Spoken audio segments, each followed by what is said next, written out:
Hello and welcome back to my OOTP 19 series here with the Kansas City Royals. Very excited to get started here. It is June 4th and the first year player draft. But first, let's just take a look at the team and see who is doing what.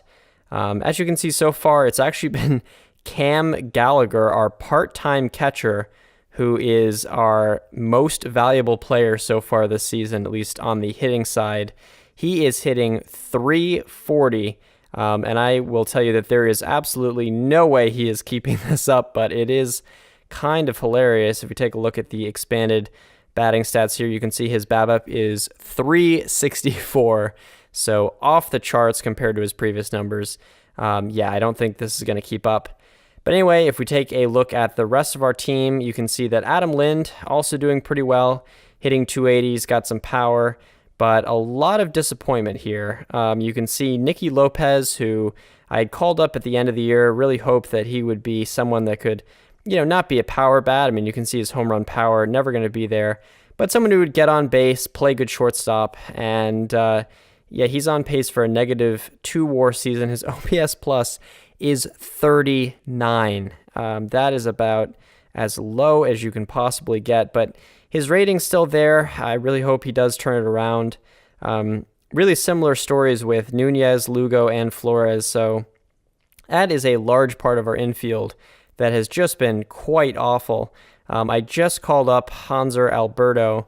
As you'll see in a second, Bradley Zimmer is actually going to be out for about 2 to 3 months, which is super disappointing. But because of that, I had to call up another bat, which means Adam Jones is now patrolling center field, unfortunately. He's been hitting pretty well. You can see hitting about 300. He's playing DH. That's why the WAR is so low. But yeah, now he will be in center field. So that will be quite the test for him. Still some good range, so hopefully he can be okay out there. Yeah, I don't know what else to say, really. There's really no other big storylines. Maybe Reese McGuire. Unfortunately, he's been hitting 200. I would rather him be the really hot one and not Cam Gallagher, because that would be a better indication of our future, but oh well. On the pitching side, again, it's Brian Johnson. He is the one who is just lighting it up.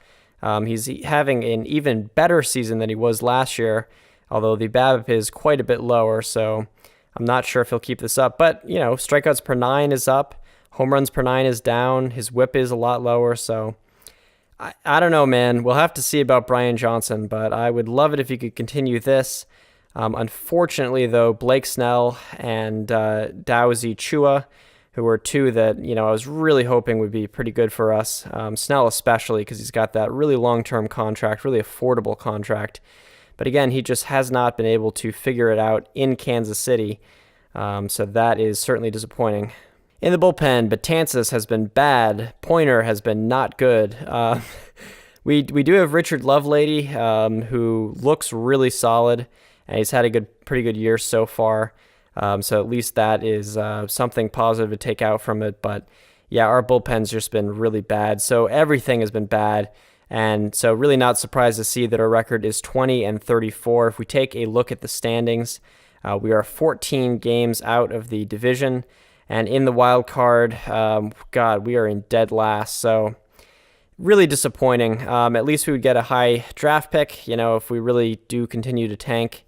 But, there's a reason I signed a bunch of these free agents, and it was so that, we would not completely tank this season. So I can't say that I'm not disappointed.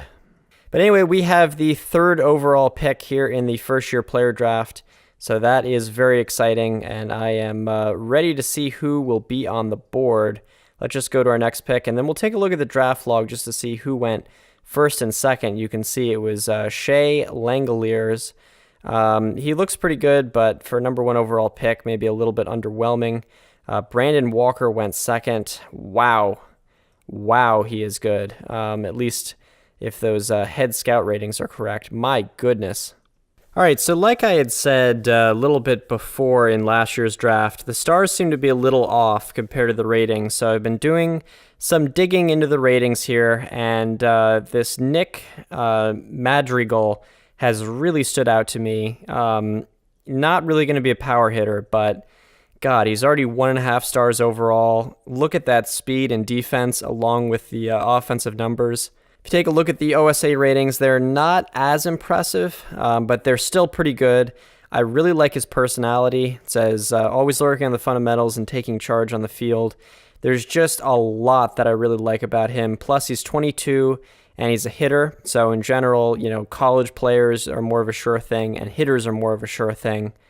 The other guy that kind of stood out to me, and I think I'm just going to wait until our supplemental pick that we got from the White Sox signing Moustakas, but I did really like the looks of, it was this Colton Bauman. You can see he's a ground ball pitcher, only throws 90 to 92, but I really like the looks of his ratings. He's got 3 seriously plus pitches, and the OSA even likes him more. So to me, as in terms of the pitchers, he was the one that really stood out to me. Again, hopefully he falls. But for the 3rd overall pick in the draft, we are going to be going with Nick Madrigal. All right, so we've sent ahead to our supplemental pick. Here is the 35th overall pick in the draft. I do see that Colton Bauman is still available, so he might be the guy that we go with. Although, frankly, this Matthew Allen is also pretty darn good. But as I kind of seen before, the OSR ratings are just definitely lower, so that concerns me a little bit. I always trust my head scout more, but that doesn't mean I throw the OSA ratings out. I think I'm also going to keep an eye on this Walt Lewis. You can see he's got really good batting ratings as a catcher, and his catcher ability and arm are pretty good. I assume that positional rating will go up as he plays more catcher in big league ball. He's also got some speed to him, and in fact, if we take a look at the ratings, his infield error is terrible, but he's got really good range, so I don't know, kind of a strange player to be sure. All right, so I think I am going to go with Colton Bauman as our supplemental pick here. All right, so we are here in the 2nd round. I don't know, would it be crazy to go with Walt Lewis right now? I just really like the idea that a catcher would have those offensive ratings. Like, I think he could figure it out at catcher, and if I take a look at those infield ratings, like a 70 range, 55 arm. I mean, I know he'd make a lot of errors, but he could play third base, I think. And like I said, the OSA ratings, they're definitely not any worse. They're right up there. So I don't know, because if I look at the top guys like this Tresh, he doesn't look as good to me. Like Henry Gargas, he plays pretty good, but he's a right fielder. And, those defensive ratings are about the same. He's got low contact and discipline. I don't know. I like Walt Lewis. I might go with him. And I don't see any pitchers. So I think I'm going to go with Walt Lewis. I think because the ratings and the stars are kind of off in this year, it is going to take me a while before I get used to kind of the new system. But anyway, here we are in the 3rd round. Let's see who our scouting director recommends. He says we should get Alex McFarland. And I really like the way our head scout thinks of McFarland. I also really like this Tony Losi. Certainly our head scout is bigger on him than the OSA ratings, but I really like some of these ratings that I'm seeing here.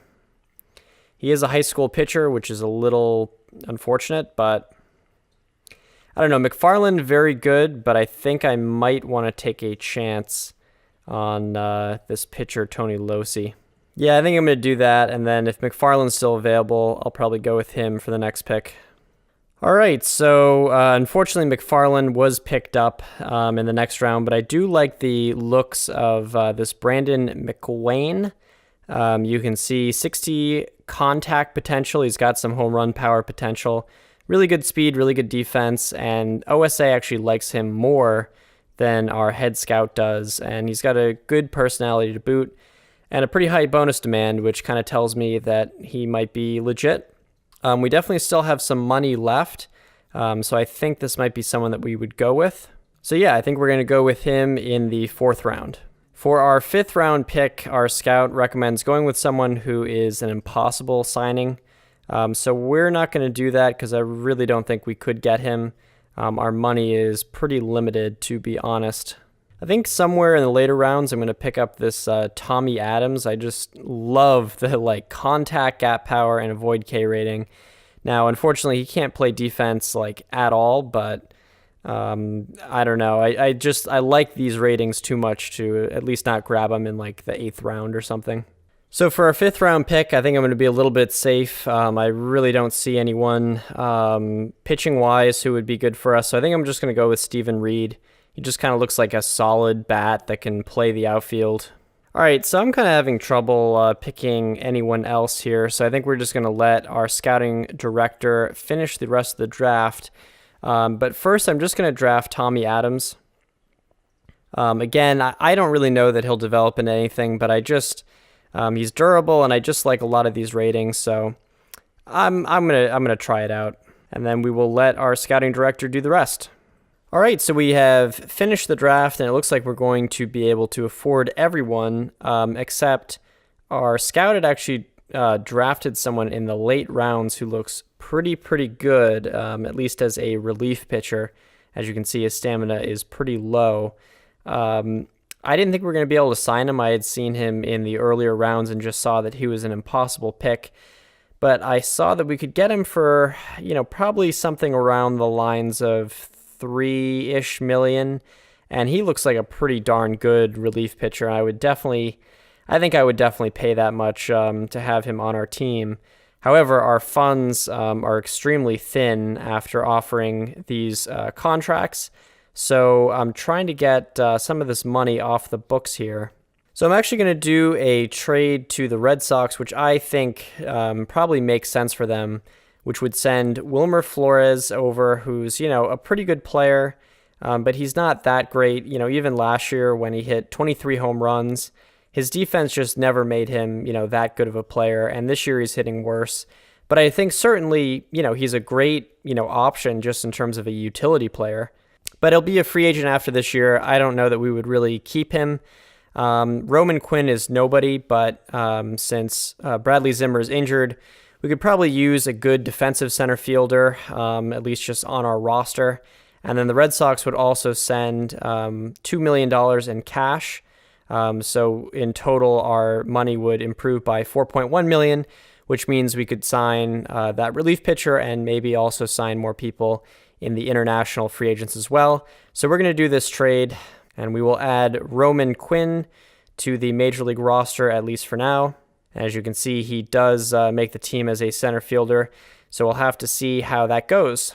All right, so we have simmed ahead to the international free agent signing, and oh my goodness, I'm very, very, very excited about this guy, Vitantonio Chiofo. Oh my God, look at those ratings. Look at those ratings. Oh my God, I hope we get this guy. So obviously we are going to offer him the maximum $5 million contract and just hope to God that he picks the Royals. Oh my goodness, I don't think I've ever been this excited about an international free agent. I mean, he looks unbelievable. And he is also durable in terms of his injury. I mean, I can't think of a player that I've ever seen have better ratings than this. So that is certainly going to be the highlight of this year. No question about that. In other news, though, I did call up Michael Gigliotti. I kind of forgot about him. I had said before, he looked really good in the minors, and it was only a matter of time till he was called up. Because we have the Bradley Zimmer injury, I figured, why not? Why not call up Gigliotti? He had been doing really, really well in AAA. And so far in the majors, he's been doing really well, so hopefully that continues. Another thing that's promising is so far Mondesi, who's another shortstop prospect we have, also doing very well in AAA. Nicky Lopez, he's been doing better. He's still below replacement level, which is really unfortunate. But I still think overall I like Lopez a little bit more than Mondesi. I guess we'll just kind of see what happens. The other thing I could do, because Nunez is just not really hitting anyway. In fact, he's been awful. So I might actually call up Mondesi and have him play second base. His ratings just don't seem to be there, but I mean, he's just been tearing it up in AAA, and maybe the scout just doesn't realize how good he is. Yeah, I think I'm going to do it. So we'll just designate Nunez for assignment, or maybe even just release him. I think I'm going to just release him. Another thing to note in this year's game, it does not look like you can ever really sign impossible signings.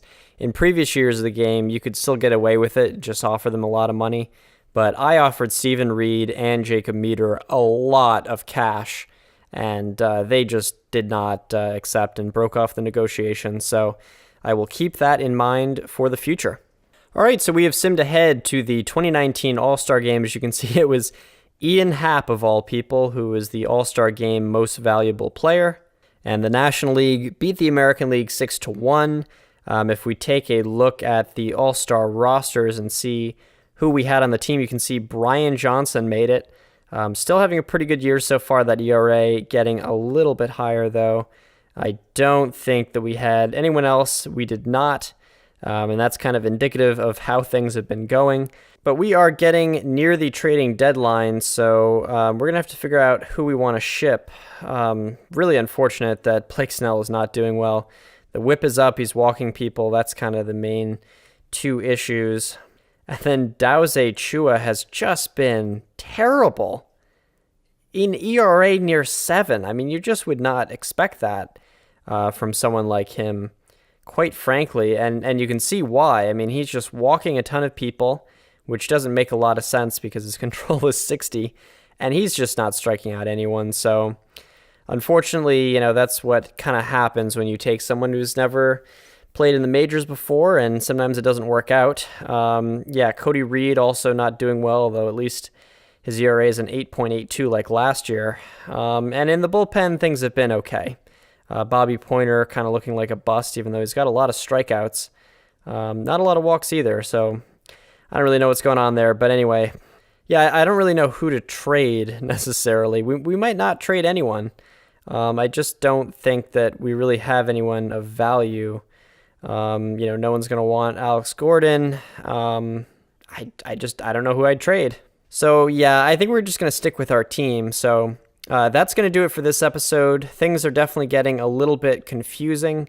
Some people like Blake Snell and Chua are just not really seeming to pan out, although it's really too early to tell maybe. And then offensively, we've got too many middle infielders. We'll have to figure that out at some point, but I don't think we're going to do that before the trading deadline. So anyway, thanks for watching, and we will see you guys in the off season.